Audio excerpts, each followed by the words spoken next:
અધ્યાય 14 શ્લોક 19। જ્યારે જ્ઞાની પુરુષ સ્પષ્ટપણે સમજે છે કે પ્રકૃતિના 3 ગુણો સિવાય બીજો કોઈ કરતા નથી અને તે આ ગુણોથી પરે રહેલા પરમ તત્વને જાણે છે, ત્યારે તે મારા સ્વરૂપને પ્રાપ્ત કરે છે। આ શ્લોક ભગવદ્ ગીતાના સૌથી મહત્વપૂર્ણ સત્યોમાંનો એક છે। જીવનભર આપણે એવું માનીએ છીએ કે હું જ બધું કરું છું, પરંતુ ભગવાન અહીં કહે છે કે આ બધું એક ભ્રમ છે।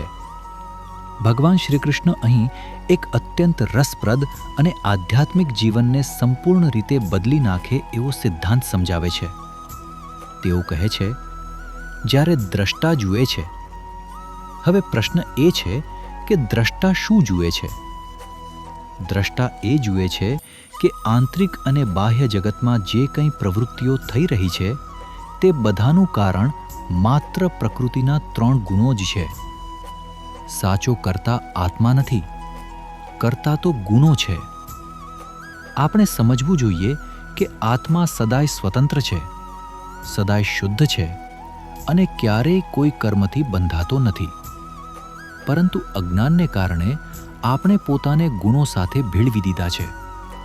તેથી શરીર, મન અને ઇન્દ્રિયોની દરેક ક્રિયાને આપણે પોતાની ક્રિયા માની લઈએ છીએ, પરંતુ જ્ઞાની દ્રષ્ટા આ સત્યને ઓળખી લે છે કે બધી જ પ્રવૃત્તિઓ ગુણો દ્વારા પ્રકૃતિમાં જ થઈ રહી છે।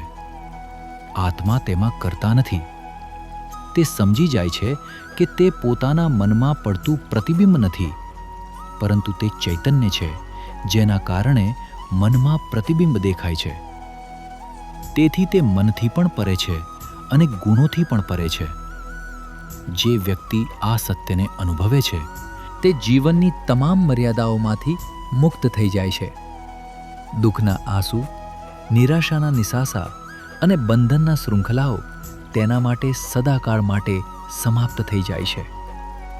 ભગવાન પછી જાહેર કરે છે કે આવો જ્ઞાની મારા સ્વરૂપને પ્રાપ્ત કરે છે। તેનો અર્થ એ છે કે તે દિવ્ય સાથે એકરૂપ થઈ જાય છે। આ જ સાચી મુક્તિ છે, આ જ આધ્યાત્મિક સ્વતંત્રતા છે અને આ જ દરેક સાધકના જીવનનું પરમ લક્ષ્ય છે। આ અવસ્થા પ્રાપ્ત કરવા માટે પ્રથમ 3 ગુણોને સમજવા પડે છે, ત્યારબાદ ધીમે ધીમે તેમના પ્રભાવમાંથી બહાર આવવું પડે છે। પ્રથમ તમસમાંથી રજસ તરફ, પછી રજસમાંથી સત્વ તરફ ઉન્નતિ કરવી પડે, પરંતુ અંતે સત્વને પણ છોડવું પડે છે, કારણ કે સત્વ પણ પ્રકૃતિનો જ એક ગુણ છે। આપણું સાચું સ્વરૂપ તો 3 ગુણોથી પરે છે, સદાય મુક્ત, સદાય શુદ્ધ અને સદાય પૂર્ણ પરમ ચૈતન્ય। આ જ જ્ઞાનની પ્રાપ્તિ કરવી એ સાધનાનો અંતિમ હેતુ છે। સ્વપ્ન જોનાર વ્યક્તિ જ્યારે જાગે છે ત્યારે તે સ્વપ્નમાંનો પાત્ર રહેતો નથી, તે જાગૃત વ્યક્તિ બની જાય છે।